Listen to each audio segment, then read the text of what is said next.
টুনি, আমি অফিসে যাচ্ছি, আমার জন্য আজকে তুমি ছানার পায়েস রান্না করে রেখো তো। আচ্ছা ঠিক আছে। এরপর টুনা অফিসে চলে যায়। এদিকে টুনিও রান্না করতে বসে। শুধুমাত্র ছানা দিয়ে পায়েস রান্না করে বসে থাকে টুনি। তখন মিনু এসে বলে, বৌমা, আমি একটু বাইরে যাচ্ছি, তুমি ভালো করে ঘরগুলোকে ধুয়ে মুছে রেখো তো। আচ্ছা ঠিক আছে মা, আপনি নিশ্চিন্তে যান, আমি সবকিছু ধুয়ে মুছে সুন্দর করে রাখবো। এরপর মিনু বাইরে চলে যায়। এদিকে টুনি মনে মনে ভাবে, মা তো আমাকে সব ধুয়ে মুছে রাখতে বলেছে, তাহলে আমাকে সব ধুতে হবে। আমি বরং এই ল্যাপটপটাকে আগে ধুয়ে নিই। কি ধুলো পড়ে আছে। এরপর টুনি ল্যাপটপটাকে সাবান দিয়ে ইচ্ছে মতো ঘষে 1 ঘন্টা ধরে পানিতে ভিজিয়ে রাখে। এরপর রোদে শুকাতে দেয়। যাক, ল্যাপটপটা তো পরিষ্কার হয়েছে, এবার টিভিটা পরিষ্কার করি, তারপর পুরো ঘর আর সাবান দিয়ে ধুয়ে নেব। তারপর পুরো ঘরটাকে সাবান আর পানি দিয়ে ধুয়ে নেব। এরপর টুনি একে একে টিভি ধুয়ে ফেলে। তারপর মেঝেটাকেও পানি আর সাবান দিয়ে ধুয়ে ফেলে। মেঝেতে সাবান আর জল দেওয়ার কারণে মেঝে অনেক পিছলে হয়ে যায়। যাক বাবা, সব কাজ শেষ হয়ে গেছে। সবাই শুধু শুধু আমাকে বোকা বলে, এবার আমার স্বামী আর শাশুড়ি আমার অনেক প্রশংসা করবে। ভাবতেই যে আমার কি ভালো লাগছে। আজকে আমি পরিষ্কার করে ফেলেছি। তখন ওই ধপাস করে একটা শব্দ হয়, আর মিনু টুনি চিৎকার করতে থাকে, ওমা গো, বাবা গো, মরে গেলাম গো, মরে গেলাম। কে কোথায় আছো, বাঁচাও, আমি যে মরে গেলাম গো। এই কি মা, আপনি মেঝেতে বসে কাঁদছেন কেন? আপনি কি পড়ে গেছেন? কি করে পড়লেন? কখন পড়লেন বুঝতেই পারলাম না, একটু শব্দ হলো। মা, আপনি ব্যথা পেয়েছেন? ধরবো মা, তুমি রাখো তো এখন ওসব কথা। আচ্ছা, তুমি মেঝেতে কি রেখেছো বলো তো? কিচ্ছু না তো মা, আমি তো শুধু সাবান আর জল দিয়ে মেঝেগুলো ধুয়ে দিয়েছি। আপনি যে আমাকে বললেন ধুয়ে মুছে রাখতে। হায় আল্লাহ, তুমি কোন মেয়েকে আমার ছেলে বউ বানিয়েছো? এত বোকা কেউ হয়? আমি বলেছি মুছে রাখতে, সাবান দিয়ে ধুতে নয় বৌমা। এটা তো তাহলে আগে বলা উচিত ছিল আপনার মা। আপনি ঠিক করে কথা বলতে পারেন না, আবার আমাকে দোষ দিচ্ছেন আপনি। এটা কিন্তু ঠিক না মা। একটা থাপ্পড় মেরে গাল ফাটিয়ে দিব। বোকা কথাকার, তুলো বলছি আমাকে। এরপর টুনি মিনুকে তুলতে চায়, আর তখন ওই টুনা বাসায় ফিরে আসে। কি হয়েছে মা, তুমি এভাবে মেঝেতে পড়ে আছো কেন? আর বলিস না রে বাবা, তোর এই বোকা বউ আমার 12টা বাজিয়ে দিয়েছে রে। এরপর মিনু টুনাকে সব কথা খুলে বলে। সব শুনে টুনাও অনেক হাসতে থাকে।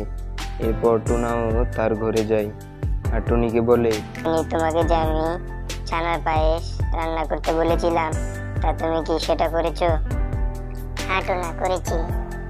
তুমি খেতে চেয়েছো, আমি কি না করতে পারি? দাঁড়াও দাঁড়াও, আনছি। এরপর টুনি পায়েস নিয়ে এসে টুনাকে দেয়, আর টুনা 1 চামচ মুখে দিতেই, থুতু, এটা কি পায়েস হয়েছে? না আছে মিষ্টি, না আছে নুন, কি রান্না করেছো তুমি? রাগ করছো কেন? তুমি না বললে ছানা দিয়ে পায়েস করতে? তাই তো আমি শুধু ছানা দিয়েই করেছি, দুধ, চিনি, নুন, মশলা কোনো কিছুই তো দেইনি। হায় আল্লাহ, এ আমি কাকে বিয়ে করে এনেছি? পায়েস, দুধ, চিনি, মশলা সবই তো দিতে হয়, বুঝতে পেরেছো? তুমি যে কেন এত কম বুঝো টুনি, সেটাই তো আমি বুঝতে পারছি না। আর তোমরা যে আমাকে সব কথা কেন আগে বলো না, সেটা তো আমিও বুঝতে পারি না। সব কথা আগে খোলাসাভাবে বললেই তো হয়। নিজেরা ভুল করে আবার আমাকে দোষ দেয়, ভালোই লাগে না। এসব বিষয় যে তোমাকে বলে দিতে হবে সেটা তো আমি আগে জানতাম না। হয়েছে হয়েছে, এখন বাদ দাও। আমার ল্যাপটপটা কোথায় রেখেছো আর টিভিটা কোথায় রেখেছো তুমি? ওগুলো ময়লায় চিকচিক করছিল ধুলোবালিতে, তাই আমি সাবান আর জল দিয়ে ভালো করে ঘষে ঘষে ধুয়ে রোদে শুকাতে দিয়েছি। একটু পর নিয়ে আসবো। কি বললে তুমি? এটা তুমি কি করছো টুনি? ল্যাপটপ কি ঝোলে ভেজায় নাকি? হাবু কামড় কাজ। তুমি কি জানো আমার কত প্রয়োজনীয় ফাইল ছিল ওখানে? কোন পাপে যে আমি তোমার মতো বোকাকে বিয়ে করতে গেলাম তা আল্লাহই ভালো জানে। আমি তো ভালো কাজ করেছি, কত ময়লা লেগেছিল ল্যাপটপটাতে, আর এখন সুন্দর দেখা যাচ্ছে। আর সব দোষ এখন আমার হয়ে গেল, তোমাদের ভালো করতে নেই। দূর চাই, তোমার সাথে কথা বলাটাই আমার ভুল হয়েছিল। এই বলে টুনা রাগ করে ঘর থেকে বেরিয়ে যায়। ওদিকে মিনু টুনিকে ডাকতে থাকে। হ্যাঁ মা, ডাকছিলেন আমাকে, বলুন। হ্যাঁ ডাকছিলাম, আমার কোমর তো ভেঙে রেখেছো, এখন রাতের খাবারটা একাই তৈরি করে নাও। শুকনো রুটি আর ছোলার ডাল রান্না করো, আর শোনো কোনো গড়বড় করো না যেন আবার। ঠিক আছে মা, আমি খুব ভালোভাবেই করে নেব, কোনো সমস্যা হবে না। এরপর টুনি রান্না করে গিয়ে ঝোলা ডাল সিদ্ধ বসিয়ে দেয় আর রুটি বেলা শুরু করে। ধুর বাবা, একটা একটা করে রান্না করতে গেলে তো অনেক সময় লাগবে। আমি বরং এক কাজ করি, লন্ড্রি মেশিনটা দিয়ে রুটি ঠেকা শুরু করি, তাহলে তাড়াতাড়ি হয়ে যাবে। এরপর টুনি লন্ড্রি মেশিন দিয়ে রুটি চেকা শুরু করে দেয়। তখনই সেখানে টুনা চলে আসে। আরে আরে টুনি, এটা তুমি কি করছো? আর লন্ড্রি দিয়ে কি কেউ রুটি ভাজে? দেখো না, চুলায় তো ছোলা সিদ্ধ বসিয়েছি, ওটা হতে তো অনেক দেরি হবে, তাই আমি লন্ড্রি দিয়ে ভাজলে তাড়াতাড়ি হয়ে যাবে, তাই তো করছি। জানো টুনি, আমি বোকা অনেক দেখেছি, কিন্তু তোমার মতো এমন বলদ আমি কখনো দেখিনি। শোনো, তোমাকে একটা কথা আমি বলে রাখছি, হয় তুমি শুধরাবে নয়তো আমার ঘর ছাড়বে। তোমার মতো এমন বলদের সাথে সংসার করতে আমি পারবো না। এরপর টুনা টুনির সাথে অনেক রাগ করে বাড়ি থেকে বেরিয়ে যায়। এদিকে টুনি ভাবতে থাকে, ধুর বাবা, ভালো লাগে না, আমি তো সব ঠিকঠাক বানাই, তাহলে কেন সবাই আমাকে বোকা বলে?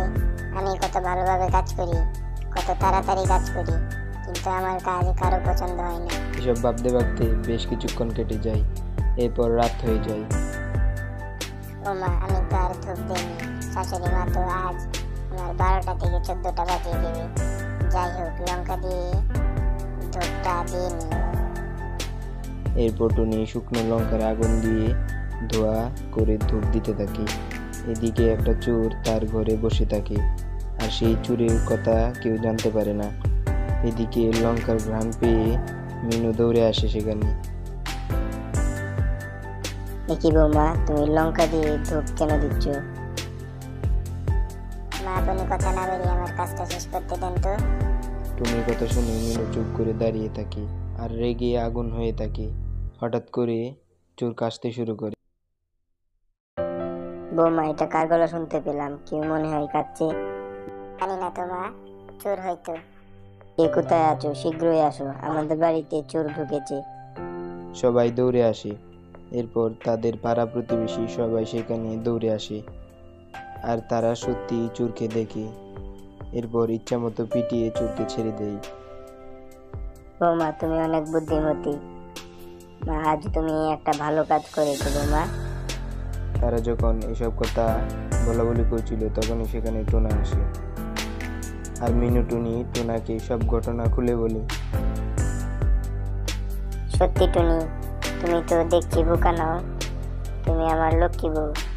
এখন থেকে আমি তোমাকে লক্ষ্মী বউ বলে ডাকবো। তুমি যে আজ একটা বড় কাজ করেছো।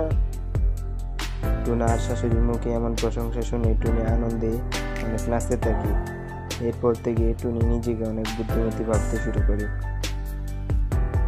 তো বন্ধুরা, আমাদের আজকের গল্পটি তোমাদের কাছে কেমন লেগেছে তা কমেন্টে জানাতে ভুলো না কিন্তু।